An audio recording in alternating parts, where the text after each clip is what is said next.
Happy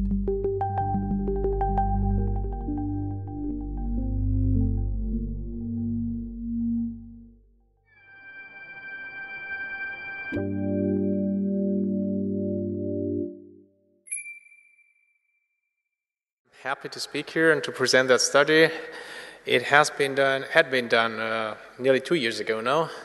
Not too much has happened since then, and it was a study that was conducted for the Federal Ministry of Environment in Austria.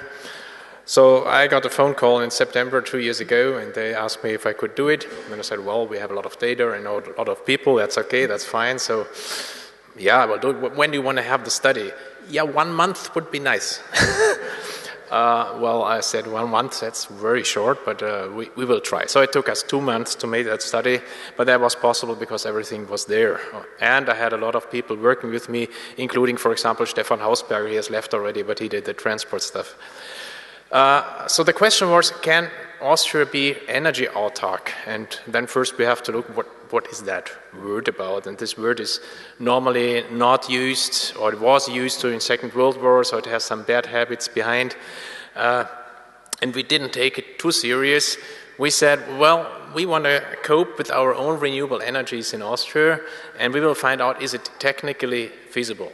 In 2 months, we can't do anything with economy or with social aspects, whatever, but nevertheless, I will come to, let's say, the impacts, to the question, if we would reach it, what would it mean? Or how can we reach it?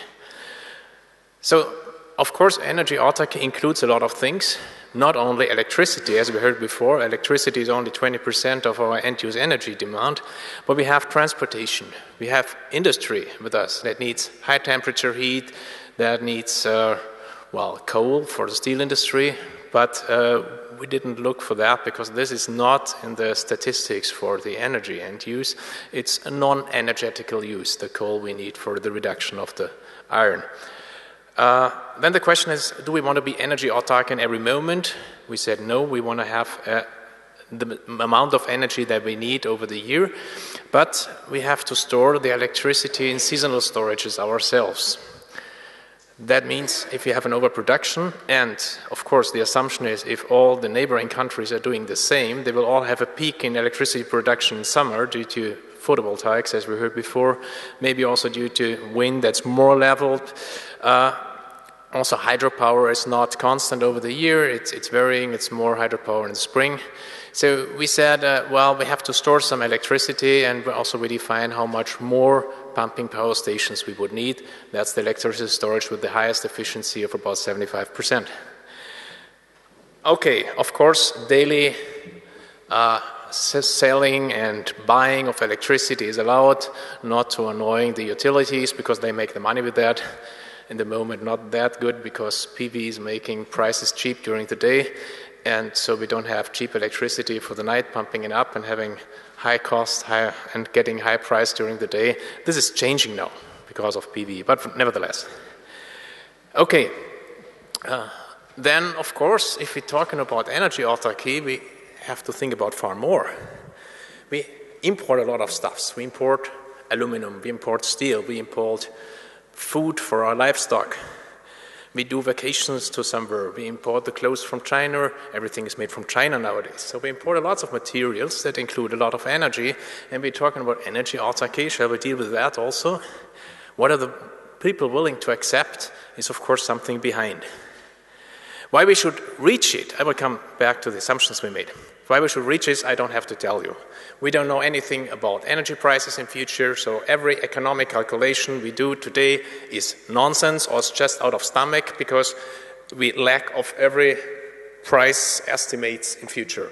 So if we say it has a lifetime of 20 years and the cost per kilowatt hour is this and that, that's just out of stomach. We simply don't know because we don't know the prices of fossil fuels.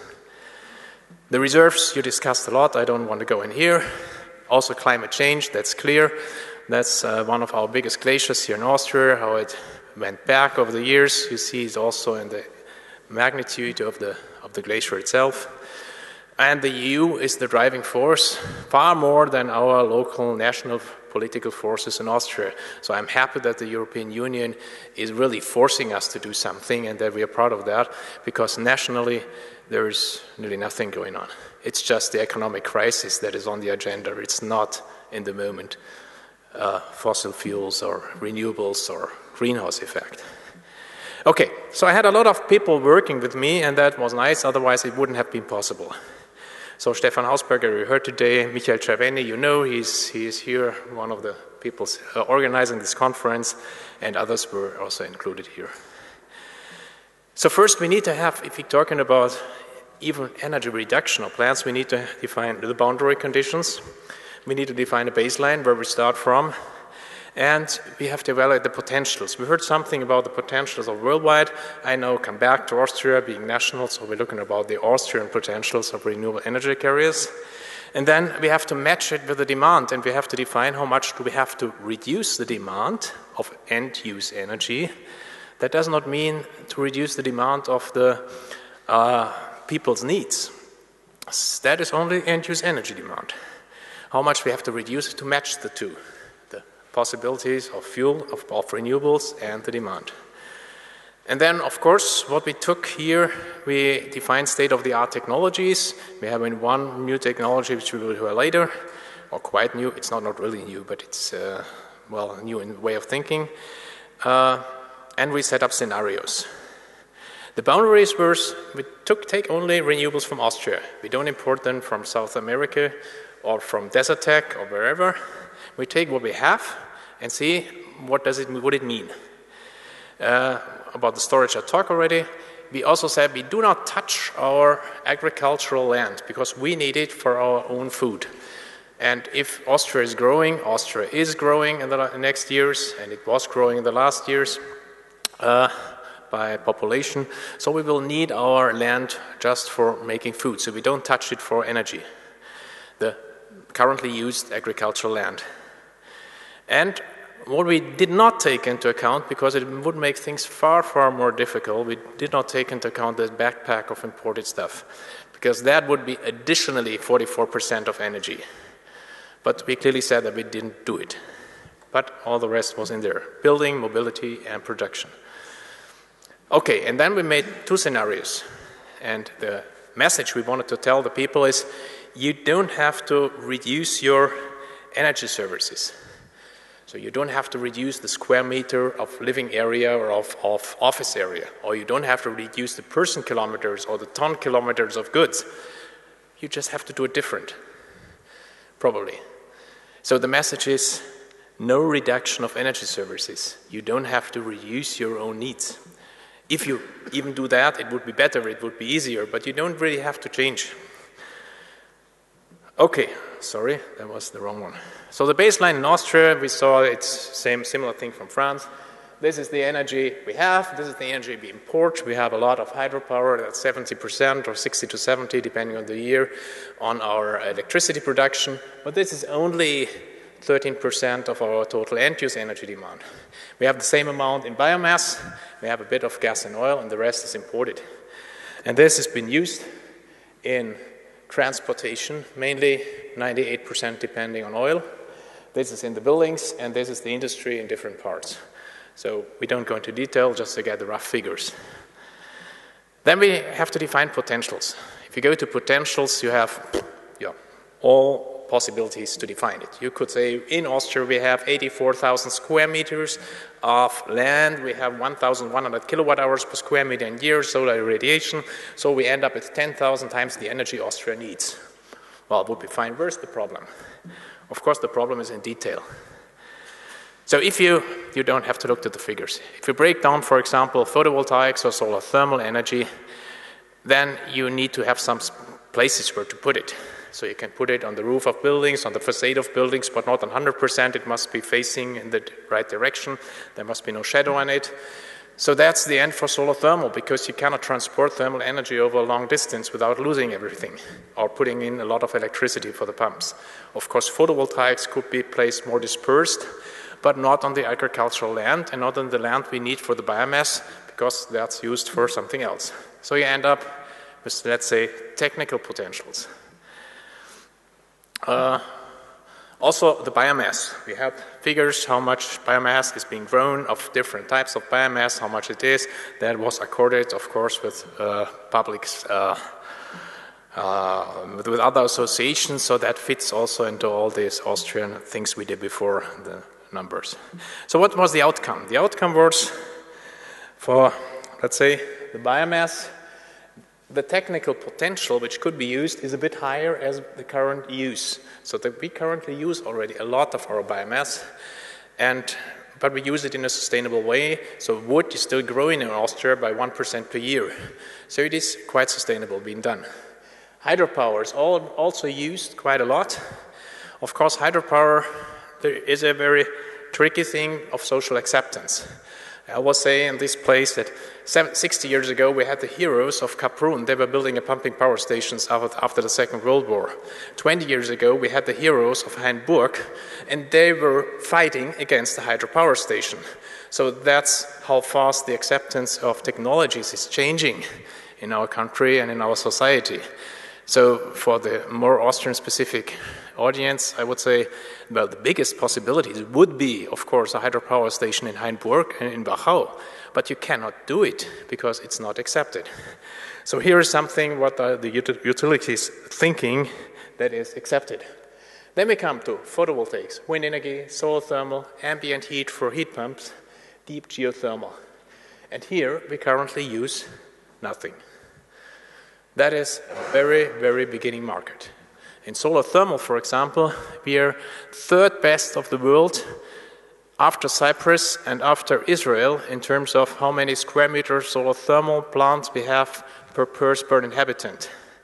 But still, we only make 2% of our space heating demand with solar thermal. Same amount of heat pumps. In photovoltaics, in Austria, we made 0.05%, something like that, of our electricity. Germany, with world record, seasonal, about 2% per year. So that's where we are. So we are very much in the beginning of the possible market. So solutions will be also efficiency.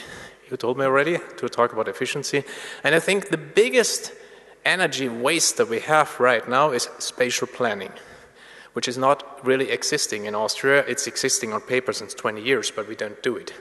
So we have a lot of, somebody showed it before, the city of wasting energy. We do that also around landscape. So if we build a passive house and have 3 cars in the garage going 20, 30 kilometers per day, that's not energy efficient at all.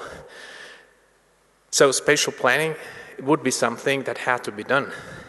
Of course, we can reduce energy demands in buildings by doing a renovation. So if we increase the renovation rate of very good renovation stuff, then we could reduce, of course, by far our energy demand in the buildings. And everything we reduce here, we don't need of our renewables. Transportation. In transportation, it would be the simplest, because a small car uses less energy and is cheaper. So everybody can save money by saving energy, but we simply don't do. If I would have gone by car today from Innsbruck to Vienna and go back, I would be very, very tired in the end. It would be very dangerous. I would be very angry because I wouldn't get any parking place here, and I couldn't have worked. So I would have lost a lot when I would have been forced to go by car. So I went with the train. So there's a lot of things here that are economically very simple to solve. Of course, there are other measures that cost a lot, but we can do a lot. I will say if I go by car in a city, I don't simply have the time to do that. If I go in Vienna with the U-Bahn, I'm far faster and I have no trouble, and I know when I'll be there. If I go in a smaller town and with a bicycle, I know exactly how much time it takes from A to B, and I don't have to need something. So I lose something if I take the car. So that's the way of thinking we have to change. It's only way of thinking. We could save a lot of money with that. Also with a single-family house. A single-family house is not paying at all. It is not economic at all. It would be far cheaper for us to live in a multi-family house in town. So it's not a question of costs, it's a question of thinking. Very difficult is the industry. Nobody knows, so we just made a scenario. Nobody knows what industry is doing in 50 years. So that's just something out of stomach. So we said we take the European Energy Efficiency Directive, 1% per year efficiency increase, and but we took that on, carried that on to 2050. Of course, we know all the bunch of renewable energies we could take, and I come to the, let's say, first conclusion to my speech. What was the outcome? And there's also a lot of lines here, so we don't go into all that spaghetti, but we take out the main things. So over here, we have the current demand of buildings, of mobility, and of industry in 2008. And on the other hand, on the other side, we have the potential of renewables we have. And now we have to match it somehow. So, of course, we have to increase the efficiency.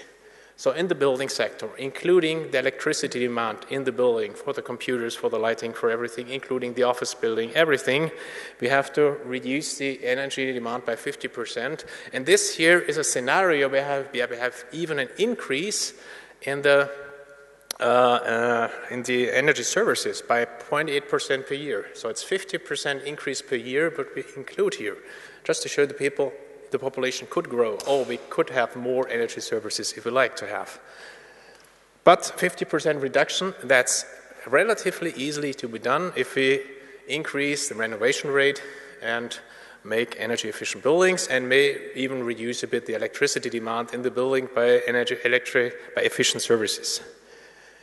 With the transportation, we have a problem. I showed you we have 98% dependency on oil. So what are we going to do here? Of course, we can reduce easily. So assumption behind this, we have only cars with 3 liters per 100 kilometer. The rest of the cars we have 3 liters per 100 kilometer. This car was on the market, it was on the street, but nobody bought it because it was not sexy, and nobody even thought about subsidizing that car just to show people, yes, we want you to buy it, because, yeah, nobody cared. So it would be easy to reduce the fuel demand of the fleet. And without reducing energy services, this car is still going 130 kilometers. There's only one country in all of the world that forces us that cars have to go 250 kilometers per hour. There's only one country in the world that allows this speed. Sorry, it is. So if it would not be like that, the cars could be far smaller and nobody would care. So on the other hand, we have some electric vehicles, but not all. It must be energy efficient electric vehicles with less than 10 kilowatt hours per 100 kilometers. Otherwise, they will need too much, and the 3-liter car will be even ecologically better. But where get the fuels for these cars? And of course, there's a big change in the model split.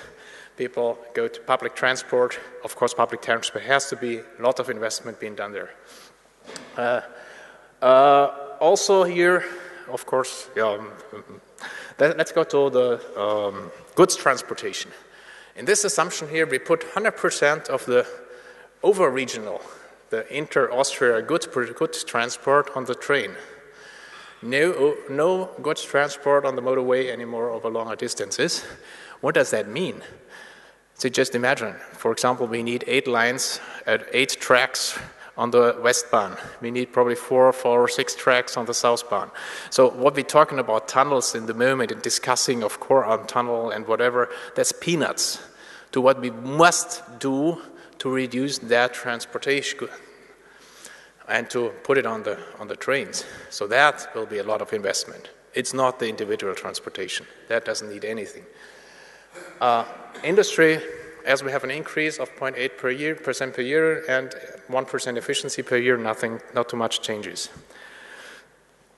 Okay, so that's the overall message. It can be done. Technically, everything can be done. But there are, of course, implications. And let's go in some details. Not too many, because time is running. Let's go to the buildings. So that's the energy demand of buildings right now. And we have the 2 scenarios, the constant scenario and the growth scenario. And what is maybe amazing and not too nice for Mr. Rakush is that biomass and district heat is not used at all in the growth scenario for the buildings. Because on the one hand, the buildings have very little energy demand, and the district heating network doesn't pay at all, because you have all the investment cost to these buildings that do not need kilowatt hours, so I can't sell anything for the investment. And we need the biomass for different things. We need it for transportation, for fuels, partly, and of course we need it for the industry, for high temperature heat in industry. What else? Well, mobility, that's clear. That's electricity and fuels, half by half, but where do the fuels come from? And here I may go back and just show this figure here, and my after speaker will talk far more about that. And our idea was, it is relatively simple for Austria to have an overproduction of electricity. So we take the electricity, make split water to hydrogen and oxygen, and then make out of the hydrogen and out of the carbon of the atmosphere, make methane or make higher hydrocarbons. Because if we do that, we have all the infrastructure available in transportation, we have the cars and everything. If you go to a hydrogen society, you would need to build everything new. All the infrastructure is not there. So why not making hydrocarbons out of that and put it into our system where we can use it? It's not for electricity storage. Because if I do that and then I go back and the combined heat and power stations, where they say 60% efficiency, I end up in a storage efficiency of less than or about 30%. That's very little. Our pumping power stations do 75%. Okay, also the industry, of course, there is a big mix of electricity, methane made out of this process, I just said before, biomass used for high temperature heat and so on. So, how much would we need in these scenarios from our renewables? We said we don't want to use it up at all because that's not feasible. Nobody will let us do that, to build up windmills and all up on the mountains. So all the Lord Mayors will say, you are crazy. I have nothing against wind energy, but not on my mountain, not in my backyard, as we all say it. But as you see here, the two scenarios now fitted in between these potentials we had. You see we need up a lot. There is not much space in between. So we can't say, well, let's make less efficiency, because even with that efficiency increase, we nearly need it up at all. So that's the message. The result is, for Austria in this study, we say technically, of course, technically everything can be shown that it can be done. That's no problem. Even by keeping or increasing the energy services, of course, there must be a crucial change in the energy system and in the way of thinking of people, and of course also in commercials and how to sell it. That's the biggest issue, how to sell it to the people. But we have, if we really take it serious, and the European Union tells us 95% should be done, 95% reduction of CO2 emissions by 2050. And if we phase out nuclear, we have to take the renewables. No chance. And this, of course, goal is attached to the 2-degree increase of the global temperature goal. Okay, so that's my message. Everything is possible, but long-term changes.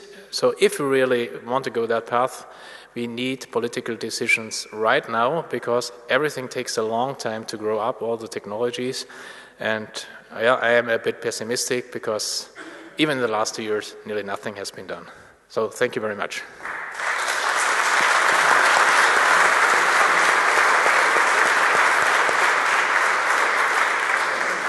Many thanks, Wolfgang. Yes, indeed, not so much is happening.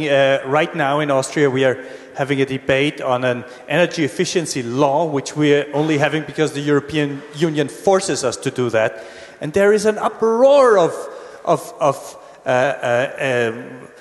disillusionment by the Chamber of Commerce. How can you force us to save energy? There is an uproar of the Chamber of Workers, because how can you force us to pay more for energy, to use that money for subsidizing energy efficiency measures? So that's still the state of our society. And I doubt that it will be much different in many of the other countries. People simply are not forward-looking, and that's, I think, one of the problems we're struggling with. The issue I wonder is, once we will be in the pits, because energy prices will be very high, will we have the resources to realize all your measures you're proposing? What is your opinion on that? First, the question is, what do you mean by resources? I mean, industrial resources have also to be built up. That takes some time. Do we have material resources? That's another question. Of course, solar thermal collectors won't be made out of copper, probably, because copper is quite expensive, maybe even not aluminum. We have, of course, a big problem with all these batteries, with the rare earth materials putting in there. So I think we still have to do a lot of development to keep with that, to cope with that. But let's say for smaller cars, we even have a reduction on material demand. We have, in many cases, we have a reduction also. So I think the resources, they would be there. It's just a matter how spending it. I mean, let's see how many billions of euros we spent on the economic crisis without thinking too much. And there is an estimate, a worldwide estimate, they say about we need 2 or 3% of the gross national product per year to be put in to go that path. But I don't know yet. I want to have this study for Austria being done, but I'm working that we get the money for that. Wolfgang, thank you.